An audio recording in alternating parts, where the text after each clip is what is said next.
I have read literally thousands of books on modern psychology, metaphysics, ancient magic, voodooism, yogism, theosophy, Christian Science, unity, truth, new thought, and many other dealings. It's what I call mind stuff. Many of these books were nonsensical, others strange, and many very profound. Gradually, I discovered that there is a golden thread that runs through all the teachings and makes them work for those who sincerely accept and apply them. That thread can be named in a single word: belief.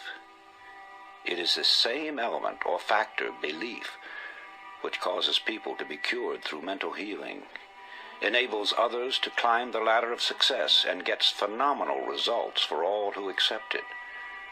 Why belief as a miracle worker is something that cannot be satisfactorily explained, but have no doubt about it. There's genuine magic in believing. The magic of believing became a phrase around which my thoughts steadily revolved. I've tried to put down these thoughts as simply and as clearly as I could, so that everyone can understand. My hope is that anyone who listens will be helped in reaching their goal in life. So, you begin with desire if you ever hope to achieve anything or gain more than you have now. However, as we shall see, there is more to it than mere desire. It has been said that thought attracts that upon which it is directed. Thought attracts that upon which it is directed. It was Job who said, "For the thing which I greatly feared is come upon me." Our fearful thoughts are just as creative or just as magnetic in attracting troubles to us as are the constructive and positive ones in attracting positive results. So no matter what the character of the thought, it does create after its kind. When this sinks into a man's consciousness, he gets some inkling of the awe-inspiring power which is his to use. I cling to the theory that while thoughts do create and exercise control far beyond any limits yet known to man, they create only according to their pitch, intensity, emotional quality, depth of feeling, or vibratory plane. In other words, comparable to the wavelength and wattage of a radio station, thoughts have a creative or controlling force in the exact ratio of their constancy, intensity, and power. Let me try to clarify that. While many explanations have been offered, no one knows whether thought is a form of electrical energy or something else yet to be defined.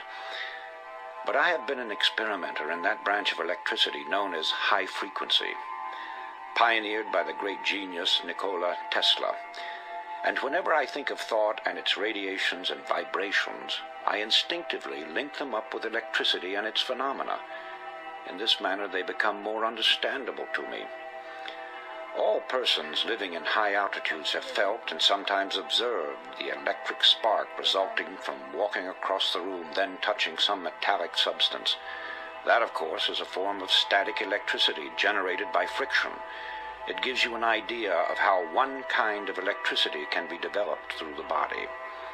Sigmund Freud, the famous Austrian psychoanalyst, brought the world's attention to the hypothesis that there was a powerful force within us, an unilluminated part of the mind, separate from the conscious mind, constantly at work molding our thoughts, feelings, and actions. Others have called this division of our mental existence the soul. Some call it the superego, the inner power, the superconsciousness, the unconscious, the subconscious, and various other names. It isn't an organ or so-called physical matter such as we know the brain to be. Nevertheless, it is there, and from the beginning of recorded time, man has known that it exists. The ancients often referred to it as the spirit. Paracelsus called it the will. Others have called it the mind, an adjunct to the brain. Some have referred to it as conscience, the creator of the still, small voice within. Still others called it intelligence, and have asserted that it is a part of the supreme intelligence to which we are all linked. No matter what we call it, I prefer the word subconscious. It is recognized as the essence of life. and the limits of its powers are unknown. It never sleeps. It comes to our support in times of great trouble. It warns us of impending danger. Often it aids us in what seems impossible. It guides us in many ways, and when properly employed, performs so-called miracles. Perhaps the most effective method of bringing the subconscious into practical action is through the process of making mental pictures, using the imagination, perfecting an image of the thing or situation as you would have it exist in physical form. This is usually referred to as visualization. However, before this visualization can work, you must really believe. I refer now to deep-seated belief, a firm and positive conviction that goes through every fiber of your being. When you believe it heart and soul, as the saying goes. Now call it a phase of emotion, a spiritual force, a type of electrical vibration, anything you please, but that's the force that brings outstanding results. It sets the law of attraction into operation and enables sustained thought to correlate with its object.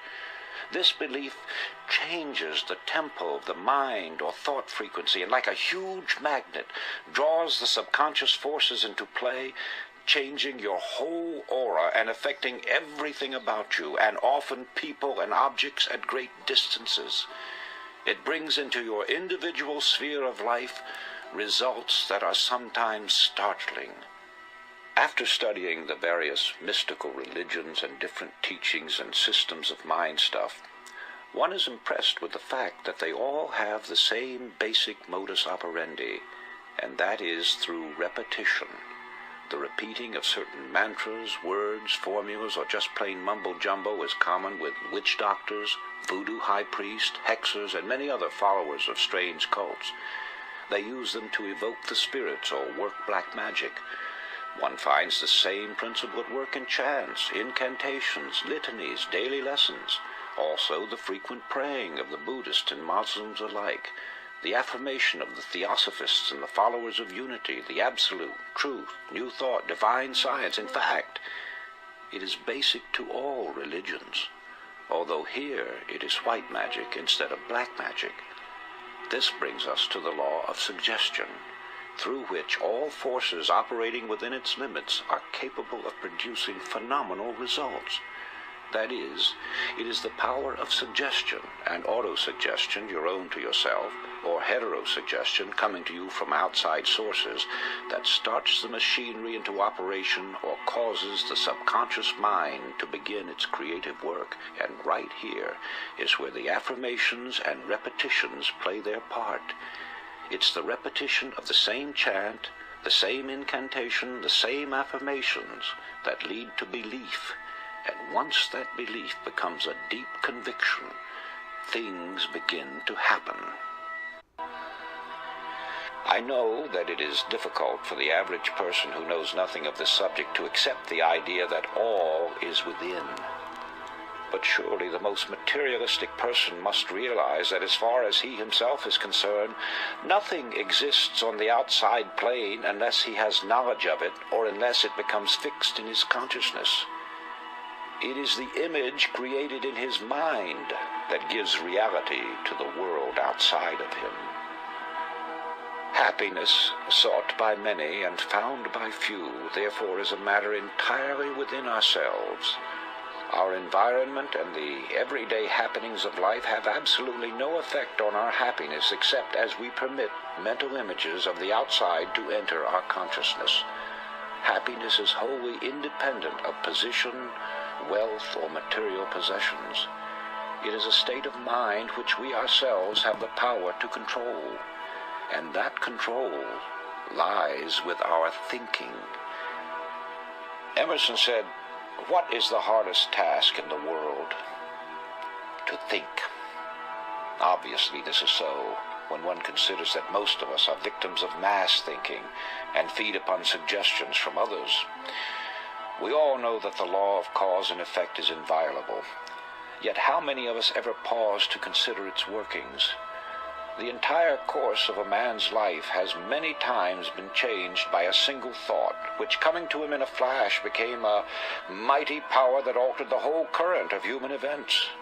History is replete with the stories of strong-minded, resolutely willed individuals who, steadfastly holding to their inner convictions, have been able to inspire their fellow man, and in the face of tremendous and determined opposition have literally created out of nothing great businesses, huge empires, and new worlds.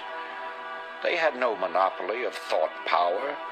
You and every man and woman have it. All you have to do is use it. You will then become the person you envisage in your imagination. Know yourself. Know your power. Faithfully use the cards and the mirror techniques, and you will get results far beyond your fondest expectations. Just believe that there is a genuine creative magic in believing, and magic there will be. For belief will supply the power which will enable you to succeed in everything you undertake. Back your belief with a resolute will, and you will become unconquerable. A master of men among men, yourself.